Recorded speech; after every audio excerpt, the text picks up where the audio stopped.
All right, people asked, so I'm going to do a step-by-step process on how to make a walking prime.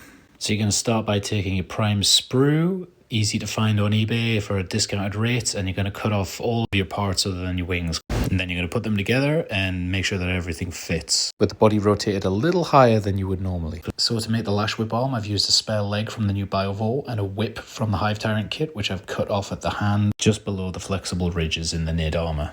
For the rending claw, I've used an old Genestealer claw, but you could just as easily use a claw from the new one. Then you're going to trim the pegs off of the scything talons so that you're going to be able to more easily pose them in whichever way that you choose. Ideally in a way that's going to create a good sense of motion across the build.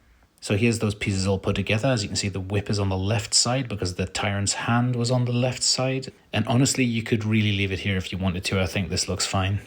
But I thought, why not try and push it as close to the original as possible? So we need to think of a way to get the whip on the other side of the body and also recreate these hooks on the side of the elbows. Fortunately, if you've picked up one of the new lictors, it comes with some spare hooks like this from the various feet options and they'll do the job nicely. So trim off the side of the elbow on the opposite side to the flat side of the lictor claw, and you can attach them later.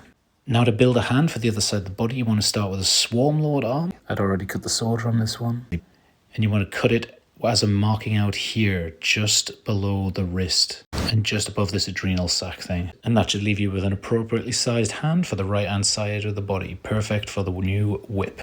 Then on your Tyrant whip hand, you're going to do the same sort of thing. You're going to cut just above the fingers here, following the ridges of the whip. You're going to make sure you do that carefully on both sides. Don't try and cut through all the way at once. And that should leave you with a new whip like this, perfect for transplanting onto your hand for the other side of the body. And honestly, couldn't have planned this better. With a little bit of filing, the ridges around the thumb of the bone sword line up perfectly with the ridges of the bottom of the lash whip.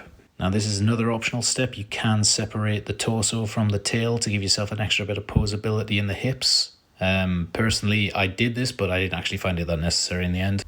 But this could be a useful way to get up some more pose variety if you were going to turn these into a squad of warriors, for instance. And then finally, I added a couple of extra notches in the horn just to make it different from my other prime.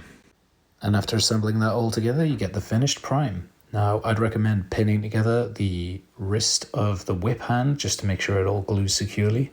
And I would also recommend filling any gaps around the joints of the scything talons, although that's not really necessary because they're pretty well hidden under the armour. I also bent the tail to create more sense of movement just by very gently applying pressure to it, just to give it a little bit more motion with the rest of the body.